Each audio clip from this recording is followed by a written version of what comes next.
À 6h13, nous ouvrons le kiosque d'Europe 1. Thomas Soto. Le kiosque d'Europe 1 avec ses plumes, Marion Calais pour les régions, Jean-Philippe Ballas pour la presse internationale, Axel de Tarlet et ses chiffres, c'est l'écho, Eva Rock et sa télé. Bonjour à tous. Bonjour Thomas. On commence avec vos quotidiens nationaux. Quel avenir pour l'Ukraine après la rencontre de Minsk, s'interroge le Figaro, relayant l'inquiétude de vos journaux ce matin. Une inquiétude, mais pas de réponse. Une inquiétude incarnée par un homme, Vladimir Poutine, maître de la propagande, comme le titre Le Monde. En ce jour de Conseil européen, à Bruxelles, c'est l'autre réunion du jour.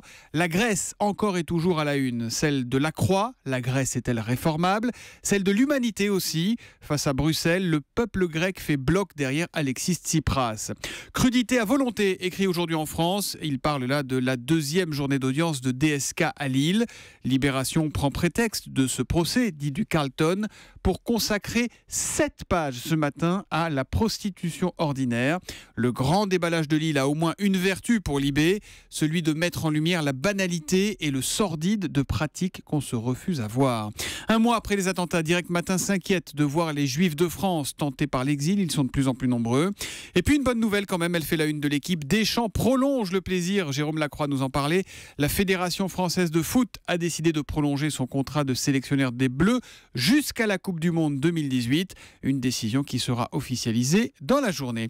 À la une des régions, Marion Calais, quelles sont les unes les plus marquantes dans la PQR, la presse quotidienne régionale ce matin? Alors il y a les jeux de mots plus ou moins réussis, mais il y a aussi ces hommages en toute simplicité dans vos journaux régionaux. Hommage à Roger Hanin. Salut Navarro, écrit ainsi Nice Matin. Il aura marqué l'histoire de la série télé française. Il était aussi une figure familière de la Côte d'Azur, rappelle le quotidien. À la une également, des salariés qui obtiennent gain de cause, ceux dont on vous parlait ici même mardi. Ils s'étaient mis en grève et avaient manifesté pour demander le retour de leur patron limogé par des fonds d'investissement devenus majoritaires. Exactement. Eh bien, le Maine Libre assure ce matin que les anciens dirigeants ont retrouvé leur poste. Un accord a été trouvé. Une photo carte postale et une récompense pour Bordeaux à la une de Sud-Ouest. Photo du miroir d'eau, vous savez, installé près de la Garonne, dans lequel se reflète la place de la Bourse. C'est devenu une image de la capitale girondine qui a été élue meilleure destination européenne après avoir déjà reçu 5 millions de touristes l'an dernier. Bravo Bordeaux. L'histoire qui vous a le plus intrigué, c'est celle de Serge Atlaoui. On ne le connaît pas bien et pourtant c'est un Français qui est condamné à mort, et c'est à lire notamment dans l'Est républicain ce matin. Serge Atlaoui, condamné à mort en Indonésie depuis mai 2007. C'est sa femme qui s'exprime ce matin dans les colonnes du quotidien. Elle raconte comment leur vie a basculé. Ont mené une vie simple, dit-elle. Lui bossait la semaine, du lundi au vendredi, une vie banale. Moi, j'étais femme de ménage dans un hôtel. Et puis, il a été arrêté. Un cauchemar, dit-elle, auquel on ne croit pas au départ. Il y a eu en 2006 ce premier procès pour lequel il n'avait pas d'interprète. Il a été condamné à mort ensuite.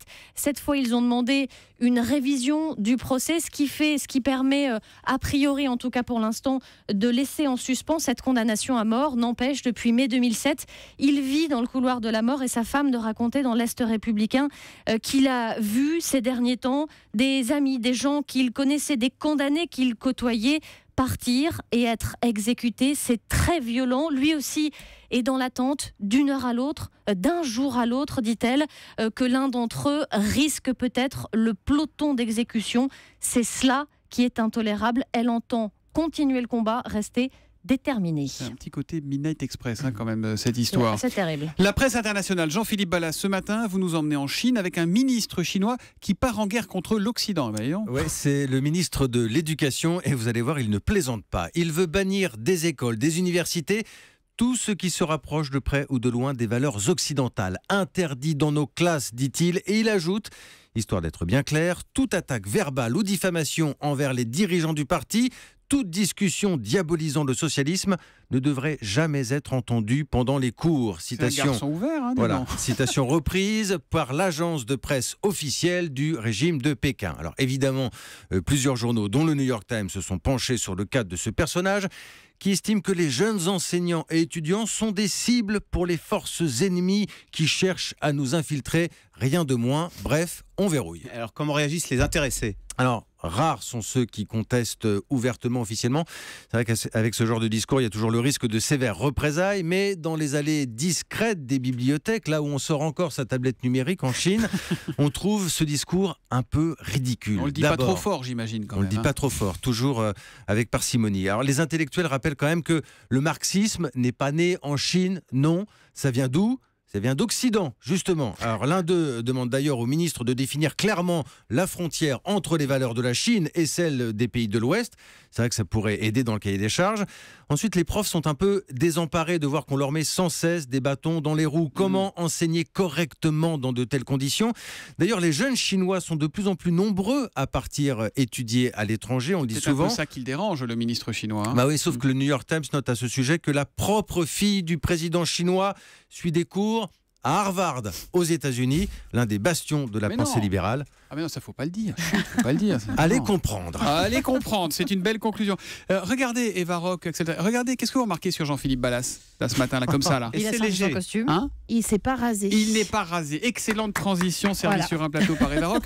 Pour nous Vive amener la à radio. celle de Tarlet. Bic s'adapte à la mode des barbes. C'est un papier très sérieux dans les Échos ce Eh matin. oui, et Jean-Philippe est le casse-tête de Bic. C'est qu'aujourd'hui, les gens ne se rasent plus. Hein. Alors, bon, le Bic, là, parle du marché américain. Vous avez 19% des hommes qui ont une barbe de 3 jours. Et si vous regardez les 16-45 ans, ce qui est encore votre cas, Jean-Philippe, absolument, peut-être pour plus longtemps. Vous avez... Non, parce que figurez-vous que c'est mon anniversaire aujourd'hui, j'ai 45 ans. Voilà. Donc je quitte cette tranche 16-45 ans aujourd'hui. Enfin non, c'est ma dernière année. Oui, vous êtes rasé, oui. Bon, je reviens à mon petit sujet. Si vous regardez les 16-45 ans, il n'y a que 40% des hommes qui se rasent. C'est un énorme problème pour Bic qui du coup vend moins. Alors, quand on vend moins, quelle est la solution ? Eh bien, il faut vendre plus cher. Et donc, il faut vendre du plus haut de gamme. Et c'est ce qu'a fait Bic. Et ça tombe bien, puisqu'aujourd'hui, si on se rase moins, on se rase de façon plus sophistiquée. Figurez-vous que le rasoir, une lame, ça ne représente plus que 3% du marché. 70% des rasoirs, maintenant, ont plus de 3 lames. Alors, du coup, Bic est allé franco. Alors, Bic, c'est le roi du rasoir jetable, hein, vous savez. Il a fait le premier rasoir jetable à 5 lames. Quand vous vous coupez, vous avez 5 lignes. Eh bien, figurez-vous que ça marche. Bravo Bic. C'est français, hein, Bic. Hein. Ouais. Ils chiffre d'affaires en hausse et ils sont toujours numéro 2 aux États-Unis. Au pays de Gillette, hein, ils sont numéro 2, 23% du marché américain. Entre parenthèses, vous vous rendez pas compte du boulot que c'est pour avoir une barbe de 3 jours à peu près correcte. Mais les rasoirs Bic qui sont faits en rasoirs France. français. Alors, ça, je m'attendais à cette question. Eh bien, oui. Il y a toujours cette entreprise de Compiègne qui réalise un tiers de la production. Bic exporte dans 160 pays. Eh bien, cette usine en France, à Compiègne, elle réalise un tiers de l'ensemble des rasoirs. Un tiers des rasoirs vendus dans le monde entier. Oui, et cette usine française, elle exporte à 90% parce que c'est très technique, les rasoirs. Imaginez que la lame est chauffée à plus de 1000 degrés. Donc, si vous voulez un bon rasoir, que vous voulez le vendre cher avec 5 lames, eh bien, il faut que ce soit du Made in France. Bon, Jean-Philippe Ballas, soutenez l'industrie française. Allez vous raser, revenez nous voir tout à l'heure. C'est ma journée. Merci Axel de Tarlet, merci mon vieux, comme on dit aujourd'hui. La télé, Eva Rock, Virage Nord, c'est une nouvelle série. Ouais. Non, vous n'êtes pas rasé, vous. Non, c'est non. sur Arte à 20h50. On est dans la tribune nord, les supporters du RCA retiennent leur souffle parce que ce match, c'est le match de la saison, c'est celui du maintien ou de la relégation. L'arbitre va siffler un penalty, ça va être le silence. Et puis... Il y a but Et puis, oui, bien sûr qu'il va y avoir but, vous allez l'entendre. Mais ça va être une joie de courte durée, figurez-vous, parce que dans Virage Nord, au même moment, il y a un autre drame qui se joue, c'est celui d'un jeune homme qui est le frère d'un joueur et qui va s'écrouler parce qu'il a été tué à l'arme blanche. Alors l'entraîneur, reste à savoir évidemment qui a commis ce crime, l'entraîneur va faire appel à sa fille Alex, qui est capitaine de police à Paris, pendant que son autre fille Delphine, elle, est accusée du fameux meurtre. Petit aperçu de l'ambiance de ce polar français en 3 épisodes. Poussez-vous, messieurs, dames, on se pousse, on laisse passer. Yorick a été assassiné le soir d'un match que Lambert a très probablement acheté. On enquête sur un meurtre, là.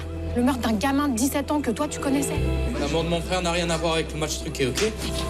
Voilà, vous l'avez compris, un match truqué, une histoire de famille, des plages du Nord comme décor avec des étendues de sable à perte de vue.